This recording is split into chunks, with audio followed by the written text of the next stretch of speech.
that I learned a lot about for the book. So one is just the evidence that stress destroys your ability to focus and pay attention. I'm sure we'll talk about that. But another one is, you think about collective problems and collective solutions and, why people are being so angry. But one of the reasons that is making us so angry is also one of the factors that's destroying our attention. And one of the ways I understood this, I spent a lot of time talking to people in Silicon Valley who designed key aspects of the world in which we now live, in which our kids now spend so much of their time, the key aspects of social media apps and other aspects of the internet. And I remember certain moments with them, it was fascinating to realize, even though they designed these things, they're not immune to these problems themselves. There's a wonderful man named Dr. James Williams, who was a Google engineer, who, as subsequently was so horrified by what they were doing, has quit and become, I think, probably the most important philosopher of attention in the world at the moment. And when I went to go and see James in Moscow, he told me about this moment that was really important for him. He spoke at a tech conference and he's speaking to exactly the people who are designing our world, right? And he said to them, is there anyone here who wants to live in the world that we're designing? And nobody put up their hand. There's another moment with Tristan Harrison, amazing, also a Google engineer who's become a dissident, who said to me, he had this moment when he was working on Gmail, very early in Gmail, and they wanted to increase the number of users, but they particularly wanted to increase the number of times a day a user opened the app. I can talk about why if you want. And one of them, sitting in the Googleplex, one of his colleagues had an idea. He said, why don't we make it so that whenever you receive an email, your phone vibrates a little bit? And everyone said, that's a good idea. And a week later, Tristan was walking around San Francisco and he just starts hearing these vibrations, like the chirruping of birds all around him. And he suddenly realizes, shit, we did that. And that was happening all over the world as a result of one colleague's decision. In fact, he calculated about a year later that they were responsible, that one decision was responsible for 11 billion interruptions every day to people's day. But the thing to understand about that, the reason this relates to what you're saying about anger, is obviously there's a huge debate about the design of these apps. And he said to me, if you open Facebook now, Facebook will tell you loads of things, right? It'll tell you whose birthday it is. It'll tell you what you said on that day 10 years before. It'll show you photos that your friends have tagged you in.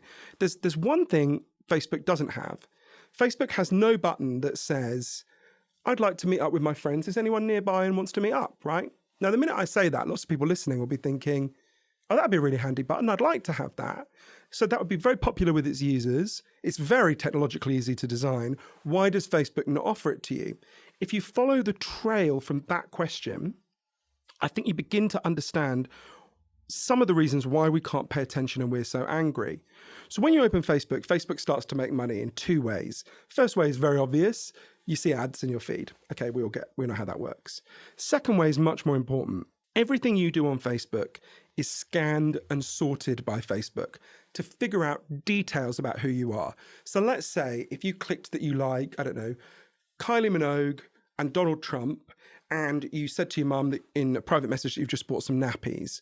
Okay, Facebook knows this is probably a gay man. No disrespect to the straight fans of Kylie. I'm sure there are some. This is probably a right-wing person. And this is probably a person with a baby because they're talking about having nappies, right? So they're getting, imagine they've got tens of thousands of data points like you. Now, the reason they do that is because you are not the customer of Facebook. You are the product in Facebook.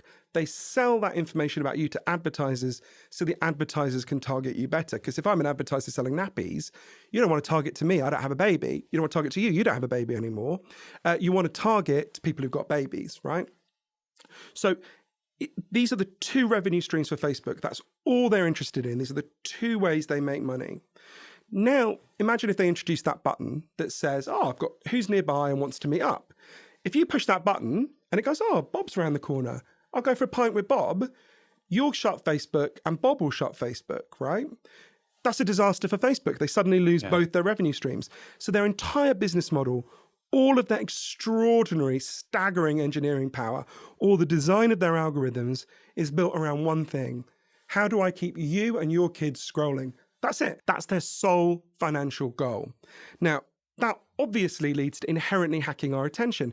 And that's not the view of the dissidents. That's what the people at the heart of Facebook say. Sean Parker, the first really big investor in Facebook, crucial figure in the history of the company, said, from the beginning, we designed it to invade your attention. We knew what we were doing and we did it anyway. God only knows what it's doing to our kids, right? That's what he said. But that comes, the reason this relates, so we can talk about how that affects our attention. It means that the whole of Facebook and all the other social media companies that have the same business model is designed to figure out how to invade your attention. And we can talk about the various techniques they use. But that also has another effect on exactly what you're talking about anger, and one of the reasons why we're becoming so angry and so polarized. So Facebook's algorithms, like I say, only care about one thing. How do I keep you scrolling? They don't care if you feel good. They don't care if you feel bad. Not their interest. It's how do I keep you scrolling? So the algorithms are constantly figuring out, okay, what keeps people looking? What keeps people looking? And they bumped into, this was not the intention of anyone at Facebook, but they bumped into a quirk in human psychology, which is that we will stare at things that make us angry and upset longer than we will stare at things that make us feel good. Anyone who's ever been on the motorway and passed a car crash knows this effect. You stare longer at a car crash than you do at the pretty flowers on the other side of the road, right? This is called negativity bias. There's loads of psychological research for it. 10-day-old babies will stare longer at an angry face than a happy face. It's probably for a good reason in our evolution, in that you want to be vigilant to anger and danger, right? But this has an effect online that is catastrophic. It means that when the algorithms are trying to figure out how do I keep wrong and scrolling, what they bump into is, if we show him things that make him feel good, he'll probably relax and is more likely to put down the app. If we show him things that make him feel angry and upset, he's more likely to keep scrolling. Now, that has an effect at two levels. There's a personal level and a political level. At a personal level, imagine two teenagers who go to the same party, right? And get the same bus home. So one teenager on the bus home types, "That was a really nice party. I had a great time and everyone looked good." And the other teenager puts the status update, "That party was shit. Kerry looked like an absolute slag. I've been reading my niece's Facebook." So Facebook will figure out, because it looks for angry versus happy words, calculates, it will put the happy status update into a few people's Facebook feed, but it will put that angry Facebook update into loads more people's feeds, because they know the happy one, most people will go, "Oh, that's nice."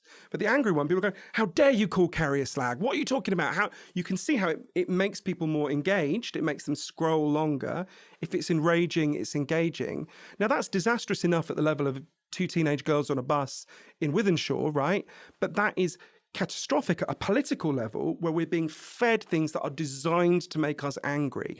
It privileges anger. It's one of the reasons, not the only one to be sure, why we're seeing such extreme polarization, why, I don't need to mention Trump and Brexit and Bolsonaro, all these factors that are going on.